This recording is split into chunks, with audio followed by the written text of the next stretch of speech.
This is the intro to the module Perspectives on Learning and Instruction, in which we're going to explore three different theoretical perspectives on the way learning and instruction have been studied.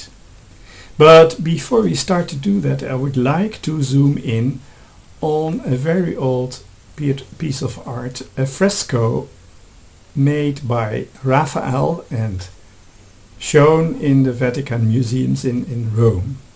Here you see a very famous school, a virtual school, the School of Athens, in which I myself very much would like to have been a teacher, because all the famous philosophers are there. You see Socrates sitting there on the stairs, but more importantly, we will zoom in on two very famous philosophers, Plato and Aristotle. Plato on the left is pointing upwards with his digit finger, and Aristotle is pointing in front of him to the world around him. Why these two philosophers here at the start of this module on learning and instruction? Well, they are a source of inspiration for many philosophers to come and many learning theorists to come. Plato is pointing upwards because he considers the world of pure ideas somewhere up in the heavens as the source of our knowledge.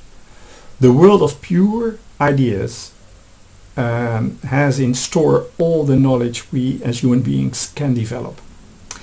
And when we are born as human beings, we are already gifted with this knowledge. Basically, it's inborn. All we have to do is just recollect what has been stored in our mind already. All learning is but recollection, as Plato phrases it. Now, the view of Aristotle is completely opposite, because he considers the world around us as the source of our knowledge. So we have to act and to explore the world, to experience in order to collect knowledge, to learn. So learning is a matter of experiencing the world around us. Concrete experience is the basis of all learning and knowledge acquisition. So these two positions are completely opposite, and they have inspired, in fact, a lot of theorists. Therefore, I would like to draw your attention to both of these old famous philosophers. Just focus on a modern philosopher called Noam Chomsky, a famous linguist. His idea is that people are born with what he calls a language acquisition device, a piece of equipment which enables us to develop language skills and to develop the use of language. Now, this is basically such an inborn thing, such an inborn device, which is part of Plato's idea of everything has been inborn and just has to be activated.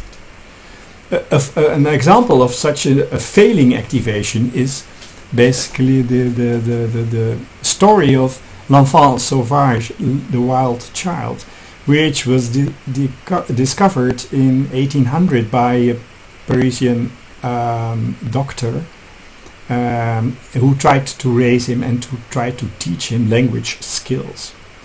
Because the boy had passed the particular age, the critical period in which he would have been able to develop these skills without hearing the knowledge in the boots where he was raised. Therefore, he could not, later on develop this mastery of language anymore. And a very nice film made by François Truffaut. So if you have the chance, you should try to see it. So this is the Plato side, and perhaps you can also give one example of a philosopher a philosopher who actually adopts the Aristotelian point of view. John Dewey, a famous American pedagogue and philosopher, who emphasized that experience is the base of our knowledge. We learn by doing, not by observing. You cannot learn to play football by just observing football matches. That the spectator position, as Dewey called it is not a proper place to learn. Therefore, we have to act, we have to experience, and in the course of this acting and experiencing, we will gradually develop language, learning, and also knowledge, of course. So these two relatively modern philosophers and theorists do remind us of the old positions of Plato and Aristotle, and therefore I would like to start with them. We will return to these positions later on in this module. Okay, now we can just have a look at what we are going to do in the module.